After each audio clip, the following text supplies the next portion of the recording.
the survival of British steel, a cornerstone of the UK's industrial landscape, hangs precariously in the balance, its future inextricably linked to a necessary but daunting transition to electric arc furnace (EAF) technology. The urgency of this transformation is underscored by the stark reality of potential job losses, a prospect that casts a long shadow over the town of Scunthorpe and the wider Lincolnshire region. A report commissioned by the Community Union and compiled by the consultancy Syndex paints a grim picture, projecting the loss of up to 1,900 jobs out of Scunthorpe's 4,000-strong workforce. Such a drastic reduction would have severe and far-reaching socioeconomic consequences for the community, potentially triggering a ripple effect throughout the local economy. The imperative for this shift stems from the overarching global commitment to net zero carbon.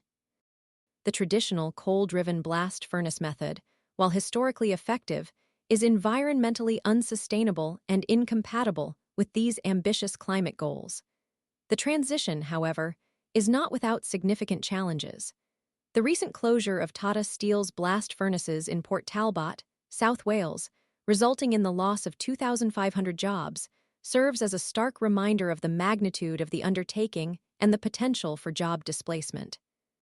This closure, coupled with British Steel's own pre-Christmas financial woes that brought the company to the brink of collapse, underscores the urgent need for decisive government intervention.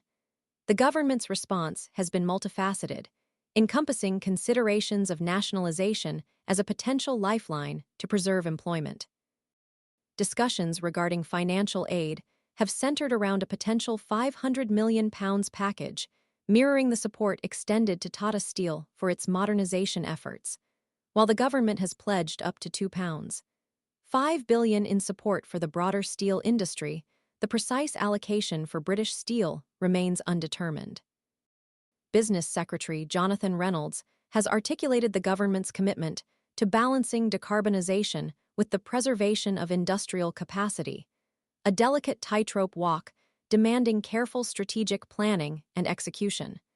This commitment is further complicated by the recent imposition of 25% tariffs on steel and aluminum imports into the United States by the Trump administration. These tariffs represent a significant blow to the global steel industry, exacerbating existing challenges stemming from a global steel glut and a prolonged crisis within China's property sector. The added pressure from these tariffs creates a perfect storm of economic headwinds for companies like British Steel, already grappling with intense competition and struggling to maintain profitability.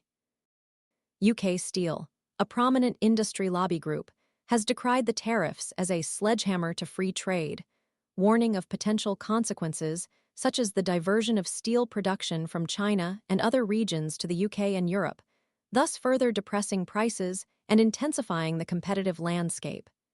The shift to EAF technology presents a further layer of complexity. While cleaner and more environmentally friendly, EAFs require supplementary infrastructure and facilities that are currently lacking in the UK.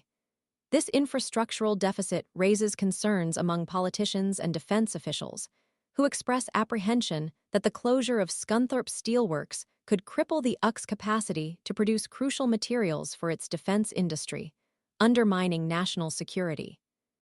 This concern highlights the intricate interplay between economic viability, environmental responsibility, and national security in the decision-making process. In response to the ongoing uncertainty, a British Steel spokesperson stated that the company is actively engaging in discussions with the UK government to map out the future of its steelmaking operations. The spokesperson emphasized the importance of collaboration with trade unions, acknowledging their valuable contribution to the ongoing debate, as evidenced by their participation in the Syndex report. The future of British Steel, therefore, hinges not only on securing adequate government funding and developing the necessary infrastructure, but also on fostering a collaborative approach among government, industry, and labor to navigate the complex challenges ahead and ensure a sustainable and prosperous future for the company and its workforce. The successful transition to electric arc furnaces represents not merely an economic challenge, but a critical test of the UK's commitment to balancing environmental responsibility, economic growth, and national security in the 21st century.